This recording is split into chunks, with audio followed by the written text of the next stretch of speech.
तुम्हाला या real life Marathi spy बद्दल माहिती आहे, ज्याचं नाव आहे कुलभूषण जाधव. 16 एप्रिल 1970 रोजी सांगलीतील एका पोलीस अधिकाऱ्याच्या घरी त्याचा जन्म झाला.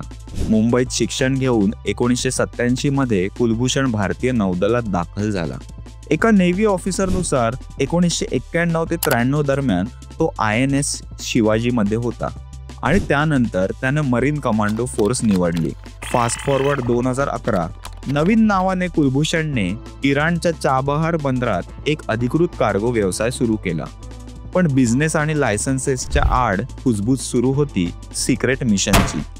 3 मार्च 2016 पाकिस्तानच्या लष्कराने कुलभूषण हा रॉ एजंट असून तो हुसेन मुबारक या नावाने स्पाईंग, डिस्ट्रक्टिव्ह ऍक्टिव्हिटीज आणि इन्स्टेबिलिटी पसरवत असल्याचं सांगून त्याला अटक केली. 25 मार्च 2016 कुलभूषणचा एक व्हिडिओ कबुली जबाब रिलीज केला, ज्यात त्याने तो भारतीय नौदलाचा सेवेत असलेला अधिकारी असल्याचं मान्य केलं. भारताने ही बाब फेटाळली आणि तो एक्स इंडियन नेव्ही ऑफिसर असल्याचं सांगितलं.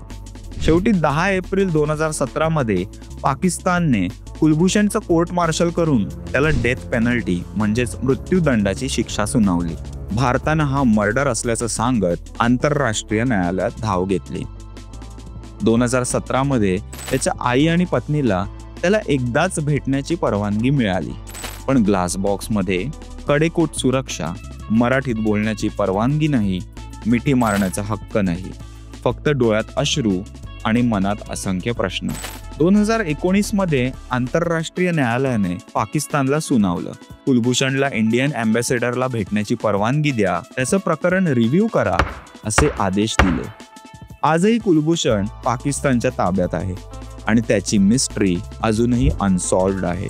तो खरोखरच स्पाय होता का की इंटरनॅशनल पॉलिटिक्समध्ये फसलेला बळीचा बकरा?